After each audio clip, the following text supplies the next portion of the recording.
Daily insider में आपका स्वागत है। मैं हूं आपके साथ प्राची तिवारी। राजधानी लखनऊ में आज यानी शुक्रवार को बसपा सुप्रीमो मायावती की अध्यक्षता में प्रदेश कार्यालय पर बैठक हुई।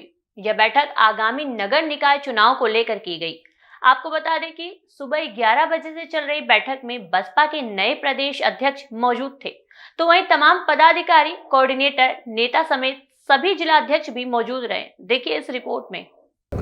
आगामी निकाय चुनाव और 2024 लोकसभा चुनाव के लिए बहुजन समाज पार्टी भी कमर कस रही है। तस्वीरें मैं आपको बसपा कार्यालय की दिखाऊंगा कि यहां पर अब से कुछ देर पहले कार्यकर्ताओं की एक बैठक हुई थी, जिसमें तमाम पदाधिकारी मौजूद थे, मंडल अध्यक्ष मौजूद थे, जिला अध्यक्ष मौजूद थे और प्रदेश अध्यक्ष मौजूद थे। और ये पूरी बैठक जो है वो बसपा सुप्रीमो मायावती के नेतृत्व में हुई है, जिसमें कार्यकर्ताओं को और तमाम पदाधिकारियों को ये संदेश दिया गया है कि आगे आने वाले चुनाव में मजबूती के साथ उतरा जाएगा और बहुजन समाज पार्टी का जो ग्राफ लगातार गिर रहा है उसको बढ़ाने के लिए तमाम तरीके के निर्देश भी जारी किए गए हैं। और बसपा सुप्रीमो मायावती का साफ तौर पर यही कहना रहा है कि आगे आने वाले चुनाव में बहुजन समाज पार्टी को दमखम दिखाना है। और शायद यही वजह है कि बहुजन समाज पार्टी ने रणनीति बदल दी है और रणनीति बदलने के साथ ही अब आगे आने वाले जो चुनाव हैं उनमें बहुजन समाज पार्टी मजबूती के साथ उतरेगी। और देखने वाली बात यह होगी कि जनता का समर्थन बसपा को कितना मिलता है। बैठक में बसपा सुप्रीमो मायावती ने सबसे पहले पीएम मोदी की मां के निधन पर शोक प्रकट किया। उसके बाद नगर निकाय चुनाव और 2024 लोकसभा चुनाव को लेकर मंथन किया गया।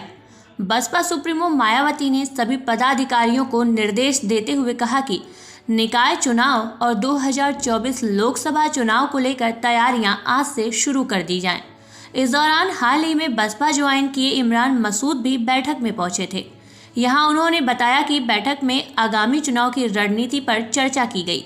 एजेंडा के लिए पार्टी को मजबूत करना है, पार्टी को आगे 2024 के लिए तो चुनाव के लिए तैयार करना है। निकाय चुनाव के अंदर अगर चुनाव होते हैं तो निकाय चुनाव में मजबूती के साथ चुनाव। आरक्षण सर एक बड़ा मुद्दा है जिसको लेकर आरक्षण को लेकर भारतीय जनता पार्टी गंभीर नहीं है। यहाँ उन्होंने निकाय चुनाव में आरक्षण के मुद्दे पर भाजपा पर निशाना साधा। सूबे की भारतीय जनता पार्टी को निशाना बनाते हुए मसूद ने कहा कि आरक्षण को लेकर जो भारतीय जनता पार्टी का रुख आया है वो पूरी तरह से पिछड़ों और अति पिछड़ों के विरोध में है। जी, मैं यही कह रहा हूँ कि ये बहुत महत्वपूर्ण है कि अति पिछड़ों को और पिछड़ा करने के लिए भारतीय जनता पार्टी कुछ ना कुछ योजनाएं बनाती है। देखिए, जब सुप्रीम हाई कोर्ट ने आदेश दिया है कि आप जब समयबद्ध तरीके से चुनाव कराएं और 31 जनवरी तक उन्होंने समय दिया हाई कोर्ट ने, तो पहले आप सुप्रीम कोर्ट से आदेश आएगा तभी तो हाई कोर्ट के आदेश की आप हाई कोर्ट के आदेश को नहीं मान पाओगे, वरना तो आप बाउंड हो। कैसे नहीं आप हाई कोर्ट के आदेश को मानेंगे? अध्यक्ष जी क्या कह रहे हैं क्या नहीं कह रहे हैं, ये काम पहले होना चाहिए था ना।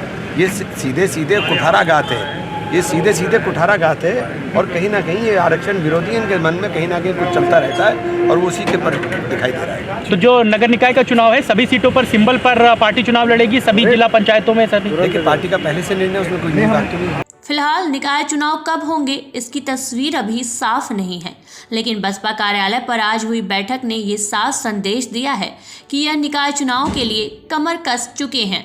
अब देखना अहम होगा कि धरातल पर बसपा किस तरह की रणनीति के साथ उतरती है। डेली इंसाइडर के लिए लखनऊ से अभिषेक पांडे और अनुराग की रिपोर्ट। यूपी और देश दुनिया की तमाम ताजा तरीन खबरों के लिए गूगल प्ले स्टोर से आज ही डाउनलोड करें हमारा तेजी से उभरता न्यूज ऐप डेली इंसाइडर।